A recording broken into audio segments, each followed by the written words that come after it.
que Deus possa falar conosco essa noite. Gostaria que a igreja abrisse a palavra do Senhor na Epístola de Paulo aos Efésios, capítulo 6. Efésios 6. Se os irmãos que estiverem atrás não estiverem me ouvindo bem, o irmão que estiver na sonoplastia aumenta um pouco. Efésios 6. Vamos ler versículos 18 ao 20. Efésios, carta de Paulo aos Efésios, Novo Testamento. A palavra do Senhor nos diz assim: orando em todo o tempo, com toda oração e súplica no Espírito, e vigiando nisso com toda perseverança e súplica por todos os santos, e por mim, para que seja-me dada no abrir da minha boca a palavra com confiança, para fazer notório o mistério do Evangelho, pelo qual sou embaixador em cadeias, para que eu possa falar do Evangelho livremente, como me convém falar. Gostaria de orar uma vez mais. Peço que os irmãos orem comigo, para que Deus possa falar na sua palavra. Deus bendito, o Senhor é Rei, o Senhor é o dono da sua igreja. O Senhor sabe mais do que qualquer um de nós do que nós precisamos.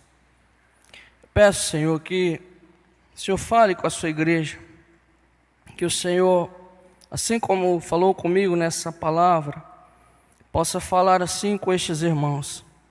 Que o Senhor use a sua palavra, dê honra à sua palavra, não a mim, não ao nosso nome, mas a tua palavra. Que os corações sejam tocados pelo poder da sua palavra. Que teu bendito Espírito Santo possa falar nos corações dos mais sábios aos mais simples. Que o Senhor possa falar nos corações dos mais duros aos mais santos possíveis. Que o Senhor possa usar a sua palavra para repreender o que precisa, para edificar o que precisa, para falar com o pequeno, com o grande. Usa a sua palavra, Senhor, para que o nome do Senhor Jesus Cristo seja glorificado e a sua igreja possa estar mais perto, numa maior comunhão com o Senhor. É o que eu te peço, juntamente com a sua igreja, em nome de Jesus. Amém. Gostaria de ler um trecho de Leonard Ravenhill. Escreveu isso: na igreja moderna, a reunião de oração é como uma espécie de Cinderela. Essa serva do Senhor é desprezada e desdenhada, porque não se enfeita com as pérolas do intelectualismo, nem se veste com as sedas da filosofia, nem se encontra enfeitada com o diadema da psicologia, mas se apresenta com a roupagem simples e da sinceridade, da humildade. Por isso não tem receio de se ajoelhar. Leonard Ravenhill, do livro Por que Tarda o Pleno Avivamento, editora Betânia, página 15. Essas palavras desse homem de Deus, escritas em 1959, retratam muito bem a realidade da igreja contemporânea no que diz respeito à oração. Eu quero trazer uma palavra para vocês sobre a necessidade da oração. A oração, ela tem sido negligenciada em nossas igrejas. A oração, ela tem sido deixada de lado. E a oração, ela se encontra como um dos pilares da fé cristã. Se você olhar Atos 2:42, os apóstolos perseveravam na doutrina dos apóstolos, na comunhão, no partir do pão e nas orações. A oração tem sido o pilar da igreja de Cristo desde quando o Senhor a fundou. Desde quando o Senhor estabeleceu os ensinos do Novo Testamento, morreu, ressuscitou, deixou para os seus discípulos o princípio da oração como fundamental. E nota, irmãos, que por a igreja ter abandonado esse fundamento tão importante da sua fé, é que talvez a igreja ela tenha perdido a sua influência no mundo. Se você reparar para a nossa sociedade, se você notar o nível de corrupção, de depravação em que nós estamos chegando, você arrepia os cabelos da cabeça. As nossas universidades, nossas escolas, nossos ensinos educacionais, há muito tempo já caíram nas garras de ideologias malignas. Nem é seguro hoje você expor uma criança diante de qualquer programa de televisão, muito menos na internet. Desde o infanto-juvenil até os mais adultos, as nossas escolas estão sendo dominadas há muito tempo por influências ateístas, por homens que não têm conhecimento do Senhor. O nosso Estado, há muito tempo, ele está namorando o socialismo, o comunismo. Por pouco o nosso país já não caiu numa ideologia terrível. E eu não quero aqui defender bandeira política, estou apenas citando um exemplo. Há muito tempo que o ateísmo tem predominado na nossa sociedade, a depravação. Algum tempo atrás, quando se falava de questões sexuais, era honroso você encontrar uma moça virgem, um rapaz casto, principalmente na igreja. Mas a imoralidade sexual invadiu nossa sociedade. A imoralidade sexual invadiu tanto a nossa sociedade, o que é pior ainda, invadiu o povo cristão também. Algum tempo atrás era terrível falar assim divórcio entre os cristãos. Hoje o divórcio é comum, tanto lá fora, como na igreja de Cristo. Os casais se separam por nada. Casam despreparados e destroem casamentos. Tem filhos, os quais ficam à mercê de um destino pior ainda. De canto a canto, o pecado se alastra. A impiedade, a violência, como diz o profeta Abacuque, a terra está cheia de violência.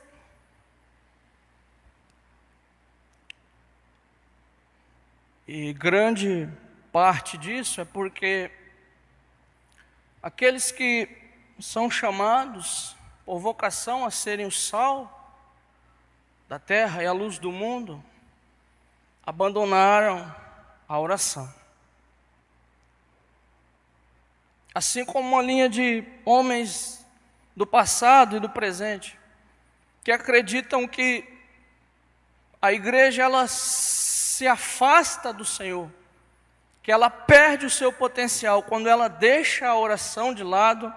Eu acredito assim como eles, que por nós deixarmos de viver uma vida de oração, de cultivarmos em nossas igrejas, em nossa vida a oração, é que nós perdemos o poder de influenciar a sociedade. E o texto que nós lemos, Paulo, ele, após haver falado sobre vários princípios na epístola, perto de finalizar a epístola aos Efésios, após falar dos textos imediatamente anteriores, da armadura celestial, ele faz questão de lembrar para eles da importância da oração. Nós precisamos orar, meus irmãos. Nós precisamos voltar à oração. Dito isso, a primeira verdade que esse texto me ensina sobre a necessidade da oração é que a oração na nossa vida, ela deve ser praticada em todo o tempo, sempre. Notem vocês que no versículo 18 aí ele diz, em todo o tempo, constantemente. Evidentemente que Paulo usa uma figura de linguagem exagerada, mas nos diz pelo menos duas coisas aqui. A primeira delas é que um cristão, que a oração é tão importante que um cristão ele deve cultivar um pensamento de oração constante. Ele deve ter em mente que ele é uma criatura necessitada, ele é uma criatura dependente e que ele precisa orar o tempo todo. Não existe época determinada, não existe campanha específica, não existe tempo predeterminado para praticar a oração. Não existe na nossa vida, irmãos, por exemplo, a minha casa agora está passando por tribulação, estou enfrentando uma doença, então eu tenho que orar. Segundo as Escrituras, não. A recomendação de Paulo, vinda imediatamente depois de ele falar da armadura celestial, sobre a oração, é muito importante. É sempre. Mostra que a vida do cristão é uma vida de oração. É uma seiva, é tão necessária como o alimento que nós temos. É como se os soldados, se você já leu o Peregrino, já assistiu o filme Peregrino, você vai notar o cristão, o personagem do John Bunyan, revestido da armadura celestial, com capacete, com a espada. Mas só isso não é importante, só isso não é suficiente.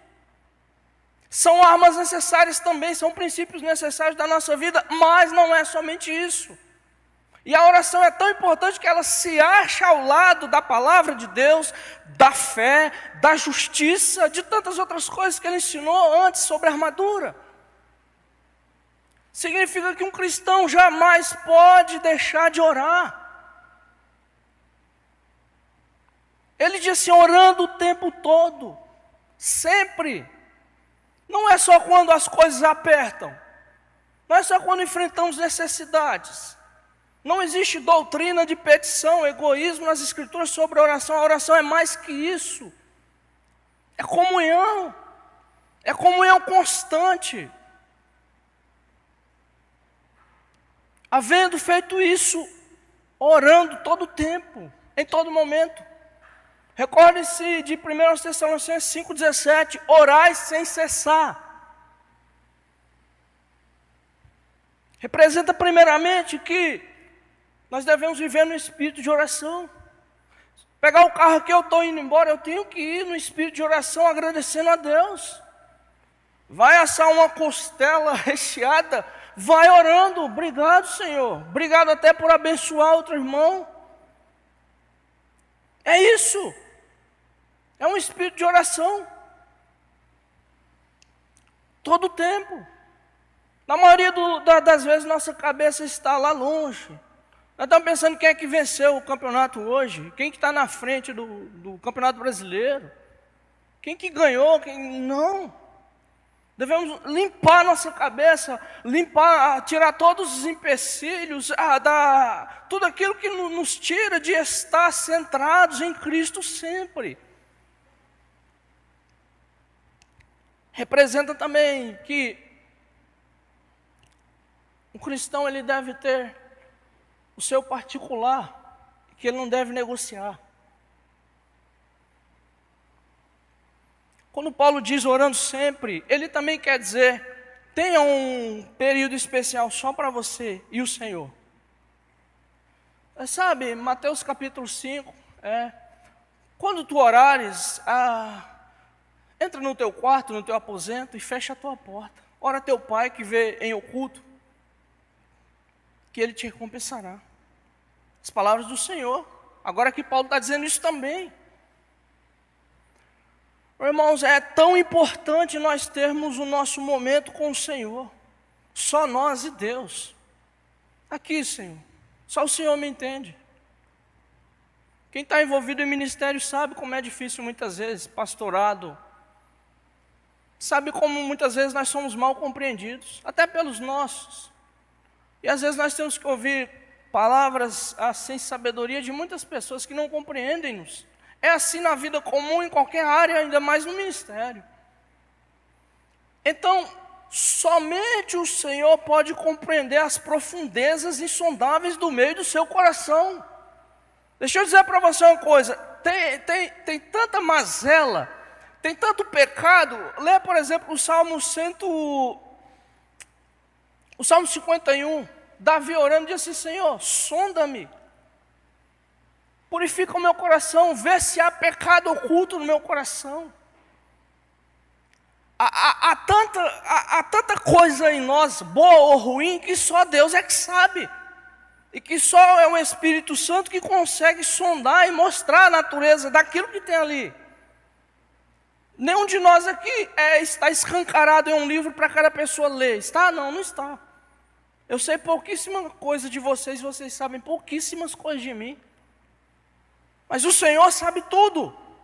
E é somente o Senhor que consegue receber ali a nossa confissão de pecado, a nossa sinceridade, a nossa dor, a nossa falta de conhecimento das coisas, nossos julgamentos errados. Um homem casado, da maneira que as mulheres se vestem na rua hoje, se você não vigiar, você cai. Você tem que cumprimentar as pessoas na rua olhando para trás, não é? A imoralidade, o pecado está escancarado demais. Se nós não orarmos, nós recuaremos e cairemos também. Veja os exemplos antigos. Caio Fábio, Jimmy Swaggart, caíram. Veja no que eles creem hoje. Jimmy Swaggart eu ainda sei. Se você lembra de Jimmy Swaggart, foi um pregador muito famoso, pregava na televisão. Caio Fábio, então, acredito que vocês sabem quem é, né? Tradição presbiteriana, né? É apenas um exemplo. Homens que não creem mais em nada, abandonaram os fundamentos da palavra. E meus irmãos, não é fácil ter uma vida de oração. Não é fácil. Não é fácil você determinar um horário de manhã cedo e acordar antes de ir para o trabalho ou fazer outra coisa. Não é fácil para a dona do lar fazer todas as suas tarefas e ainda ter um momento com o Senhor. As mulheres, as mães que estão aqui, eu gosto de lembrar de Susana Wesley, mulher que tinha vários filhos, a mãe de John Wesley, de Charles Wesley. Ela dizia: eu faço de tudo, as minhas tarefas, e faço de tudo para passar 1 hora de oração com o Senhor. Oração não é fácil. Se você determina no seu coração ter uma comunhão maior com o Senhor, você sabe que os obstáculos se levantam. São afazeres, são tantas outras coisas que nos sufocam e o nosso dia passa tão rápido. Quando nós vimos, nós só fizemos aquela oração cabisbaixa, cansada, meia-noite. Obrigado, Senhor, me deu um sono abençoado. Mas o Novo Testamento não admite esse tipo de coisa para nós. Isso acontece não porque é assim determinado, mas porque nós negligenciamos a oração. E não podemos negligenciar a oração. Muitos cristãos estão fracos e caem porque deixaram de orar. O único lugar que nós deveríamos cair por vida cristã era aos pés do Senhor e não em pecado. O único lugar que nós deveríamos recair era aos pés da cruz, do trono da graça. E não cair nessas filosofias mundanas, modernas. Não cair na apostasia atual.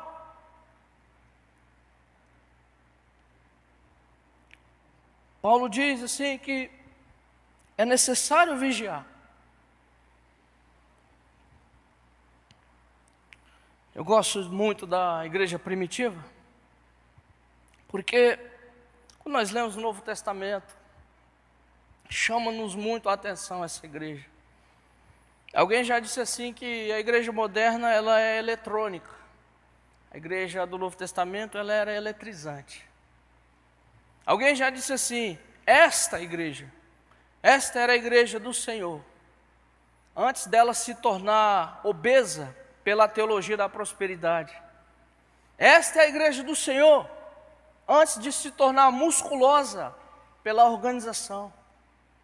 E o Leonard Ravenhill diz assim, nós contamos muito com muitas pessoas que organizam, mas com poucas que agonizam. Isso não é novo não. Veja no Novo Testamento, até os apóstolos lá, vê lá na noite do Getsemane, o Senhor orava incessantemente. Simão Pedro, Tiago e João estavam lá. Simão, não pudeste ver lá 1 hora comigo. Pedro não aguentou, eles estavam sonolentos. Era mais importante o sono do que agonizar com o mestre. Veja, o retrato nosso já estava lá em Pedro e os apóstolos. Porque não é fácil, requer atenção especial, requer investimento, requer prioridade, requer força e vigor, requer determinação. Eu preciso orar, eu vou orar. Nada vai tirar a minha comunhão com o Senhor, é necessário. Quando eu olho para a igreja primitiva, Atos capítulo 1, versículo 14. Todos estes perseveravam unanimemente em oração. Todos estes, os 120 aguardando a descida do Espírito Santo, em Atos 2. Atos 1,14 estavam orando. Oravam. Os cristãos primitivos oravam no mínimo 3 vezes ao dia. Eles iam ao templo às 9 da manhã, eles iam às 3 da tarde, e eles iam às 17 horas. Orar. Era comum para um judeu orar 3 vezes. Eles oravam constantemente. Quando você lê as escrituras em Atos capítulo 9, no versículo 11, Paulo já transformado, convertido, o primeiro testemunho de Paulo que é dado por Jesus Cristo para Ananias é assim, Ananias, vai a certa rua reta em casa de um homem tal, e lá se encontra um homem de Tarso chamado Paulo, está orando. O primeiro testemunho de Paulo que o Senhor dá é, ele está orando. Se o Espírito Santo de Deus descer para sondar nossos corações, meus irmãos, aqui ou no nosso dia, ele poderia dizer assim, vai na casa de Beltrano, Zicano, ele está orando. Talvez ele vai passar e vai dizer assim, ó, vai na casa de fulano tal lá, tá jogando seu tempo fora com porcaria. Vai na casa de fulano tal, está com negócios mundanos. Vai em casa de fulano tal, tá assistindo inutilidades na internet. Não, meu irmão, não é isso que nós precisamos. A igreja do Senhor precisa de pessoas cujo Espírito Santo passeie e diga assim, fulano X, Y, Z, B está orando. Vai, Ananias, na casa de Paulo, ele está orando. Oração. Sem oração, sem resposta. Sem oração, sem comunhão. A oração é o coração da igreja, é um pilar, um dos tentáculos que sustentam a nossa fé. Ai daquele cristão que não cultivar uma vida de oração, ele está à mercê, ele está sem proteção imunológica aos ataques do diabo, seus ardis. Ele está sem força para combater o pecado, a sua natureza ímpia. Não há inimigo mais ruim que eu devo enfrentar do que eu mesmo. E você é o seu pior inimigo. Se você não vigiar o seu velho homem te vence. É preciso orar muito, e muito. A igreja primitiva orava. Por isso ela destruiu a maior máquina. A igreja primitiva não nasceu num campo de flores, não, meus irmãos. Ela enfrentou a maior máquina militar da história, o Império Romano. Ela enfrentou a maior academia filosófica do mundo, os gregos. Ela enfrentou a maior instituição religiosa que dizia ter o controle sobre Deus, o judaísmo. E ela venceu. Venceu. O Senhor não converteu Sócrates, Platão, Aristóteles, Demócrito, Leucipo, Diógenes, não converteu não. Não converteu os Césares, os Neros, não. Converteu homens simples, mas homens que lutavam de joelhos. Eles subjugaram o mundo.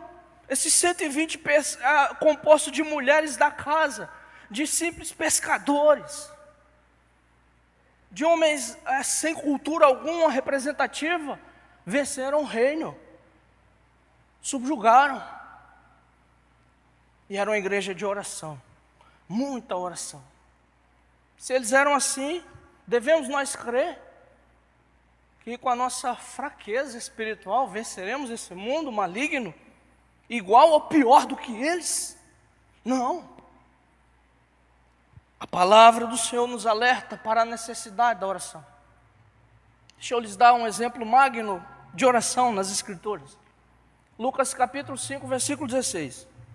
Ele, porém, se retirava para os lugares desertos e ali orava. Ele quem? Ele, o Senhor, o Rei dos Reis. O nome sobre todo nome era Ele. O Verbo se fez carne, se fez homem, homem de oração.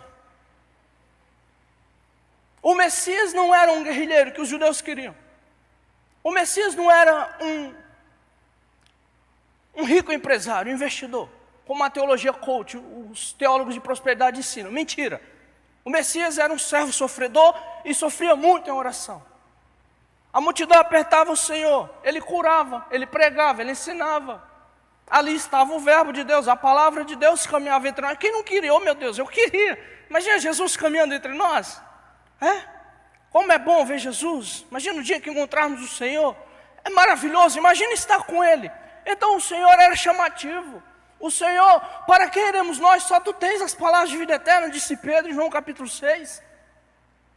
Era Ele que trazia a esperança para um povo morto. Era Ele que tinha um fardo leve, um jugo suave. Mais, apesar de multiplicar pão para 5.000, 12.000, quando apertava, o Senhor se retirava para os lugares desertos e orava. O Filho de Deus, tendo orado, Mateus capítulo 4, o Espírito levou ao deserto. O Senhor Jesus cultivava uma vida exemplar de oração. E nós hoje estamos imitando quem deixando de orar? Não é o Senhor. Não é o apóstolo Paulo. É a fajuta cópia de cristão moderno que estamos imitando, a qual nós devemos rejeitar. A igreja primitiva era uma igreja de oração. O Senhor disse ainda em Marcos capítulo 4, versículo 38, no Getsemane: vigiai e orai. Ecoa essas palavras de Paulo também, ou a palavra de Paulo ecoa as palavras do Mestre. Vigiando nisso o tempo todo. Olha a palavra do Senhor: vigiem e orem. Vigiar está junto com a oração. Ninguém vigia sem orar e ninguém ora sem vigiar. As duas coisas estão unidas. Para que não entreis em tentação. Tem tentação que a Bíblia nos fala para fugir, é verdade, quando não dá mais. Mas tentação que nós devemos evitar. E evita-se por meio da oração. Orai para que não entreis em tentação. As tentações vêm porque nós deixamos de orar. Cometemos pecado porque não oramos. Cometemos inúmeros pecados porque não oramos, não discernimos. Por que não discernimos? Porque não oramos. Cometemos pecados e fracassamos porque deixamos de orar. É necessário vigia. É necessário, irmãos, retirarmos todos os empecilhos que estão nos impedindo de orar. Faça um check-up na sua vida espiritual. Eu sei, eu não estou pregando aqui religiosismo. Eu não estou dizendo assim, você tem que ser um judeu, você tem que fazer lá o... Não estou falando isso. Não, você tem que cumprir regras, se você não orar 5 horas, você não vai... Deixa eu dizer uma coisa. Algumas pessoas Deus chamou para orar muito. Outras chamou para orar menos. Mas todos Ele chamou para orar. Nós não podemos deixar de ter o Senhor como prioridade. Não podemos deixar de ter a oração como um sustentáculo da nossa fé. Portanto, retire. Tem pessoas que não conseguem. Eu tinha um amigo que tinha problema com futebol. Ele não ia em escola dominical porque no domingo tinha jogo. E às vezes ele ia jogar, ele ia só apitar o jogo, prudente. Ele tinha problema, era um problema para ele. Tem um amigo que gosta de futebol, e o futebol não é um ídolo para ele, não é mesmo. Não são as coisas que são ruins em si, mas a maneira como nós a tratamos. Se nós colocarmos qualquer coisa no trono de Deus, é idolatria. É profissão. É perseguição por um status. É você querer correr atrás de uma carreira e elevar acima de bens maiores. Isso é perigoso. Então a oração ela não pode ser deixada de lado. Nós devemos vigiar. O que está impedindo de eu ter uma comunhão maior com o Senhor? Nós precisamos tirar. Todos nós temos. E o Senhor diz que nós não podemos negligenciar a oração. Vigiando nisso, para não negligenciarmos a oração. Terceiro tópico, nesse texto também, Paulo nos diz que é pela oração que a igreja avança. É em oração que a igreja destrói o terreno, os principados. É pela oração que homens de Deus subjugam reinos, que a palavra do Senhor avança. É pela oração. Ou pelo menos, Deus usa a oração. Obviamente é a palavra de Deus, mas a palavra de Deus através da oração. Ou a palavra com oração. Notem, meus irmãos aí, que Paulo diz para os Efésios, orar sempre e vigiar nisso. E ele fala, por todos os santos, pela igreja. Fala assim, Efésios, orem pelas igrejas sempre. E ele também diz assim, que ele era embaixador, Paulo estava preso quando escreveu essa carta, embaixador em cadeias, estava preso por causa de Cristo, e pede oração para quê? Paulo pede oração, para que eu possa livremente falar do Evangelho. Paulo acreditava que Deus poderia salvar ele pelas orações dos santos, acreditava firmemente. Quando lemos Filipenses capítulo 1, versículo 19, ele diz assim, sobre as orações, porque estou certo de que o que se passou comigo resultará em libertação para mim, graças às vossas súplicas. Preste atenção, grifa, graças às vossas súplicas e pelo socorro do Espírito de Jesus Cristo. Paulo estava preso e acreditava que ele não haveria sido morto ainda, claro, pelo poder de Deus, pela fé, pelo sustento, Deus é o Senhor de tudo, mas acreditava que Deus usava as orações dos santos para livrá-lo. Como dizer assim, ó, eu ainda estou preso e pregando por causa das súplicas de vocês. Pedro estava na prisão, Atos capítulo 12, e a igreja fazia oração contínua por Pedro. Depois veio o anjo, soltou e fez lá um reboliço que vocês sabem. Deus usa a oração para a igreja avançar, para a igreja crescer fielmente, não inchação, crescimento real. Quando você lê na história do cristianismo, você notará que os grandes missionários do passado, eles foram homens de oração. Você perceberá que a igreja só conseguiu invadir os rincões da terra. Você verá que eles cultivavam uma vida espiritual maravilhosa. Eles não pensavam que batalhariam só no braço de carne. Não era suficiente apenas aprender o idioma das nações estrangeiras. Não era suficiente produzir literatura. Não era suficiente estabelecer sociedades. Eles sabiam que a igreja só avança por oração. E por isso eles oravam sempre. Você já ouviu falar de Hudson Taylor, que fundou as missões do interior da China? Dizem assim que o sol na China não nascia sem que Hudson Taylor estivesse de joelhos. Você já viu a linda história do missionário David Brainerd? Pregou aos índios selvagens da Nova Inglaterra, às margens do rio Delaware.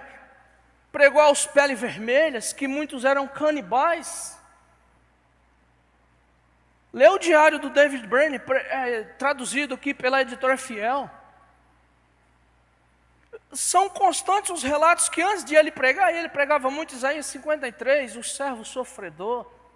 E depois de muito tempo labutando ali, sofrendo, houve um avivamento no meio daqueles índios selvagens, e as pessoas se convertiam ouvindo o Senhor crucificado. E são constantes as vezes que ele fala assim, depois de ter lutado assim a manhã inteira, ele passava manhãs a fio em oração. Tem histórias de que os índios vinham para assassinar ele, e escutavam ele chorando em lágrimas e suor. Um homenzinho fraco, com tuberculose, cansado, mas poderoso em oração. Um homem santo em oração, disse Robert Murray McKinney, é um homem poderoso nas mãos de Deus. A grande maioria dos avivamentos que aconteceram, irmãos, foi em oração. Foi debaixo de oração. Os nossos pais, os nossos semeadores da fé antigo, talvez você nasceu num cristianismo fácil, mas você não tem ideia do que esses homens enfrentavam esses terrenos. Esse país é catolicizado, com o poder do Estado na mão. O que esses homens andando de jumenta não evangelizavam esses vilarejos, eles passavam tempos a fio em oração.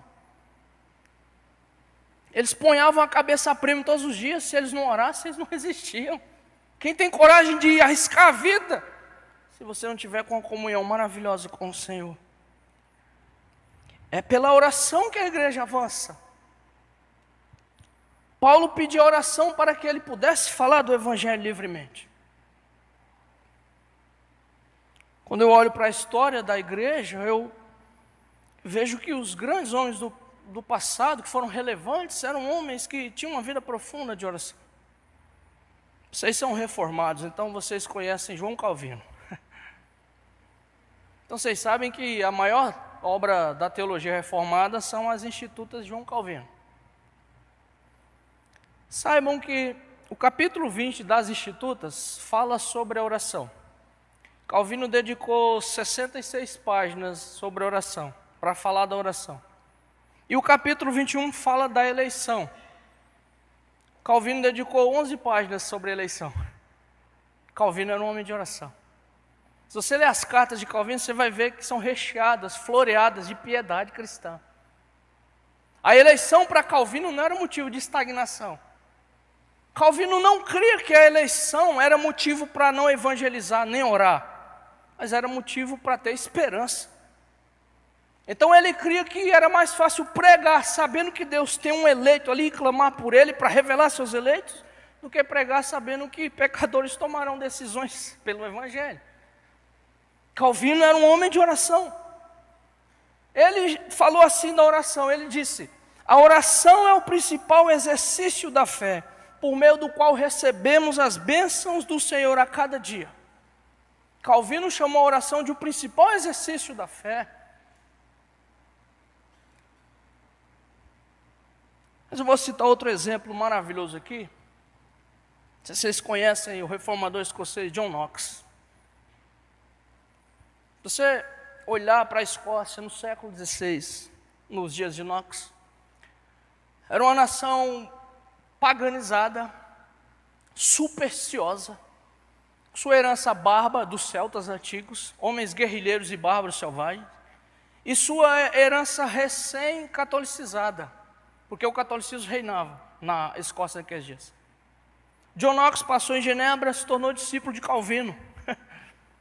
E John Knox voltou para sua terra depois. E John Knox queria que a Escócia se tornasse uma nação reformada, uma nação cristã, uma nação cuja base, cujos fundamentos seriam as Escrituras. E ele lutou junto ao parlamento escocês, junto com outros Joãos que tinha lá também, Johns. E a história relata assim, tem uma biografia muito boa do John Knox, do Valdir Carvalho Luz, um presbiteriano. É assim, John Knox, o patriarca do presbiterianismo. E a história diz assim, que John Knox muitas vezes estava trancado no seu quarto orando, e sua esposa dizia assim, John, está pronta a refeição. E ele não ia comer. E quando lhe indagava a esposa, ele dizia, como eu posso ter fome vendo a minha nação ajoelhada aos pés do romanismo? Como eu posso ter sede? Como eu posso dormir? Como eu posso ficar quieto se a minha nação está perdida? Então ele orava e orava mais intensamente: Senhor, dai-me a Escócia, dai-me esses filhos, como Raquel orava, senão eu morro. A história diz assim que em 1560, o parlamento escocês redigiu um documento decretando que a nação escocesa era uma nação reformada presbiteriana. O presbiterianismo nasce na Escócia. John Knox, Martin Lloyd Jones chama ele de o pai dos puritanos, ou o pai dos presbiterianos. Um homem de oração. Orava intensamente. E nós queremos romper as trevas pagãs de hoje, cochilando. Não vamos conseguir. Quem ora, deixa de pecar. Quem peca, deixa de orar. Sem oração, sem vitória. Sem oração, sem diferenciação nenhuma. Seremos mais uns do rebanho que está indo. Eu vou finalizar com um clássico exemplo também. Jonathan Edwards. Jonathan Edwards também tem tradição reformada. Jonathan Edwards, um gigante intelectual. Um homem que, segundo alguns anotam, foi o maior filósofo que os Estados Unidos já teve até hoje. Um homem brilhante. Você lê os escritos de Jonathan Edwards, você nota a capacidade intelectual, a capacidade argumentativa que ele tem é impressionante. É uma mente extraordinária. Mas o que não se nota e não se diz é que Jonathan Edwards era um homem de uma piedade profunda. Era um homem de profunda oração. Eu li a biografia do Jonathan Edwards. E o Jonathan Edwards, ele tinha o seu escritório pastoral, como normalmente se tem. E ele tinha períodos determinados de oração. Então o escritório dele, além de ser pré-aconselhamento, era um santuário. Ele chamava de santuário. E quando ele queria quando o avivamento irrompeu naquela nação, no século XVIII, lendo na biografia dele, você vê assim que ele pegava o seu cavalo e ele saía para os campos. E ele diz assim que ficou horas sentindo a doçura celestial, o olhar para uma grama verde assim, glorificar o Senhor com toda a força necessária, olhar para um céu azul, molhar o cabelo no orvalho do campo e adorar o Senhor na sua majestade. Era um homem de oração. Um homem de oração. Por isso foi tremendamente usado para a glória do Senhor. Ele diz assim que Deus é o único deleite capaz de satisfazer a nossa alma. É Deus. Você vai ver, se os deleites dessa vida te estão frustrando, não pense que é o diabo não, é Deus dizendo para você. É Deus dizendo para você assim, os deleites não são suficientes.